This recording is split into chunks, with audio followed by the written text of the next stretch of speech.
Marc, chapitre 14. La fête de la Pâque et des pains sans levain devait avoir lieu 2 jours après.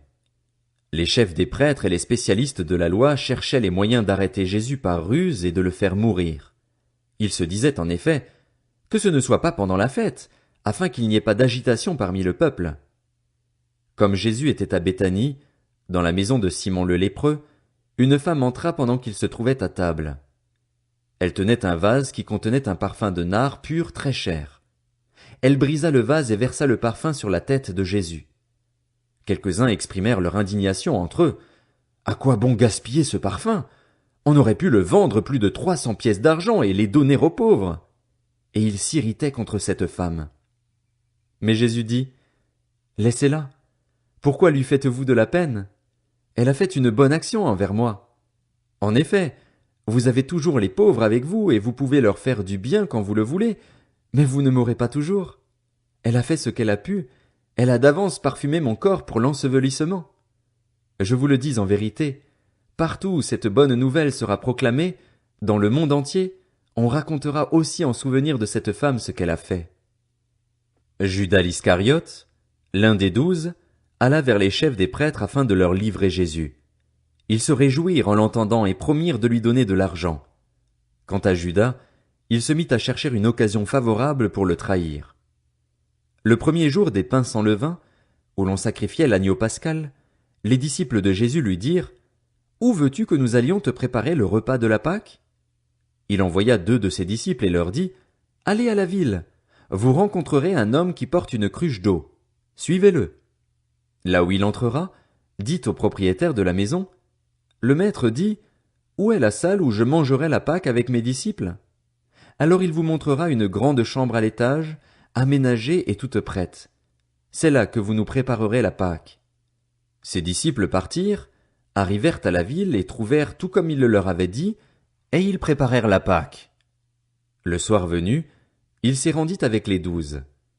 Pendant qu'ils étaient à table et qu'ils mangeaient, Jésus dit, « Je vous le dis en vérité, l'un de vous, qui mange avec moi, me trahira. » Ils devinrent tout tristes et lui dirent l'un après l'autre, « Est-ce moi ?» Il leur répondit, « C'est l'un des 12, celui qui met la main dans le plat avec moi. Le Fils de l'homme s'en va conformément à ce qui est écrit à son sujet, mais malheur à l'homme par qui le Fils de l'homme est trahi. Mieux vaudrait pour cet homme qu'il ne soit pas né. » Pendant qu'ils mangeaient, Jésus prit du pain et, après avoir prononcé la prière de bénédiction, il le rompit et le leur donna en disant, « Prenez, mangez, ceci est mon corps. » Il prit ensuite une coupe et, après avoir remercié Dieu, il la leur donna et ils en burent tous. Il leur dit, « Ceci est mon sang, le sang de la nouvelle alliance, qui est versé pour beaucoup. Je vous le dis en vérité, je ne boirai plus jamais du fruit de la vigne, jusqu'au jour où je le boirai nouveau dans le royaume de Dieu. » Après avoir chanté les psaumes, ils se rendirent au mont des Oliviers. Jésus leur dit, « Vous trébucherez tous, cette nuit, à cause de moi, car il est écrit, Je frapperai le berger, et les brebis seront dispersées. Mais, après ma résurrection, je vous précéderai en Galilée. » Pierre lui dit, « Même si tous trébuchent, ce ne sera pas mon cas. » Jésus lui dit, « Je te le dis en vérité, aujourd'hui, cette nuit même, avant que le coq chante 2 fois, toi, tu me renieras 3 fois. » Mais Pierre reprit plus fortement, « Même s'il me faut mourir avec toi, je ne te renierai pas. » Et tous dirent la même chose.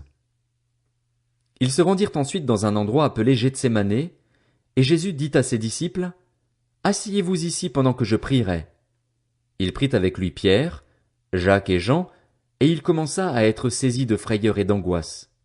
Il leur dit, « Mon âme est triste à en mourir.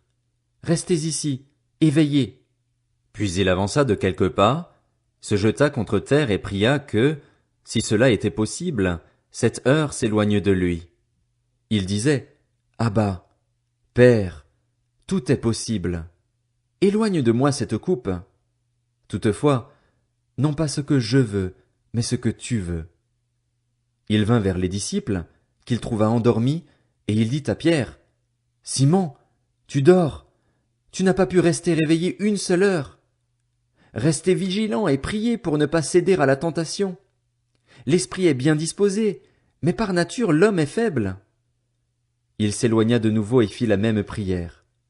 Il revint et les trouva encore endormis, car ils avaient les paupières lourdes. Ils ne surent que lui répondre. Il revint pour la 3e fois et leur dit: « Vous dormez maintenant et vous vous reposez. C'est assez. L'heure est venue. Voici que le Fils de l'homme est livré entre les mains des pécheurs. Levez-vous, allons-y. Celui qui me trahit s'approche. » Il parlait encore quand soudain arriva Judas, l'un des 12, avec une foule armée d'épées et de bâtons envoyés par les chefs des prêtres, par les spécialistes de la loi et par les anciens.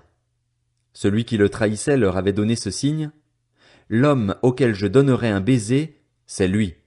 Arrêtez-le et emmenez-le sous bonne garde. » Dès qu'il fut arrivé, il s'approcha de Jésus en disant: « Maître !» Et il l'embrassa. Alors ces gens mirent la main sur Jésus et l'arrêtèrent.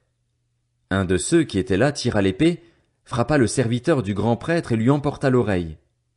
Jésus prit la parole et leur dit: « Vous êtes venus vous emparer de moi avec des épées et des bâtons, comme pour un brigand. J'étais tous les jours parmi vous, enseignant dans le temple, et vous ne m'avez pas arrêté. Mais c'est afin que les Écritures soient accomplies. » Alors tous l'abandonnèrent et prirent la fuite. Un jeune homme le suivait, habillé d'un simple drap. On l'attrapa, mais il lâcha le drap et se sauva tout nu. Ils emmenèrent Jésus chez le grand prêtre, où se rassemblèrent tous les chefs des prêtres, les anciens et les spécialistes de la loi. Pierre le suivit de loin jusqu'à l'intérieur de la cour du grand prêtre. Il s'assit avec les serviteurs et il se chauffait près du feu. Les chefs des prêtres et tout le Sanhédrin cherchaient un témoignage contre Jésus pour le faire mourir, et ils n'en trouvaient pas. Beaucoup rendaient en effet de faux témoignages contre lui, mais les témoignages n'étaient pas concordants. Quelques-uns se levèrent et portèrent un faux témoignage contre lui en disant: « Nous l'avons entendu dire: je détruirai ce temple fait par la main de l'homme, et en 3 jours j'en construirai un autre qui ne sera pas fait de main d'homme. » Même sur ce point-là, leur témoignage ne concordait pas. Alors le grand prêtre se leva au milieu de l'assemblée et interrogea Jésus en disant: « Ne réponds-tu rien? Pourquoi ces gens témoignent-ils contre toi? » Mais Jésus gardait le silence et ne répondit rien. Le grand prêtre l'interrogea de nouveau et lui dit: « Es-tu le Messie, le Fils du Dieu béni? » Jésus répondit: « Je le suis, et vous verrez le Fils de l'homme assis à la droite du Tout-Puissant et venant sur les nuées du ciel. » Alors le grand prêtre déchira ses vêtements et dit: « Qu'avons-nous encore besoin de témoins? Vous avez entendu le blasphème. Qu'en pensez-vous? » Tous le condamnèrent, déclarant qu'il méritait la mort. Quelques-uns se mirent à cracher sur lui, à lui mettre un voile sur le visage et à le frapper à coups de poing en lui disant: « Devine !» Même les serviteurs le frappaient en lui donnant des gifles. Pendant que Pierre était en bas dans la cour, une des servantes du grand prêtre arriva. Elle vit Pierre qui se chauffait, le regarda et lui dit: « Toi aussi, tu étais avec Jésus de Nazareth. » Il le nia en disant: « Je ne sais ni ne comprends ce que tu veux dire. » Puis il sortit pour aller dans le vestibule. Alors un coq chanta. La servante le vit et se mit à dire de nouveau à ceux qui étaient présents: « Il fait partie de ces gens-là. » Il le nia de nouveau. Peu après, ceux qui étaient présents dirent encore à Pierre: « Certainement, tu fais partie de ces gens-là, car tu es galiléen, tu as le même langage. » Alors il se mit à jurer en lançant des malédictions: « Je ne connais pas cet homme dont vous parlez. » Aussitôt, pour la 2e fois, un coq chanta. Pierre se souvint alors de ce que Jésus lui avait dit: « Avant que le coq chante 2 fois, tu me renieras 3 fois. » Et en y réfléchissant, il pleurait.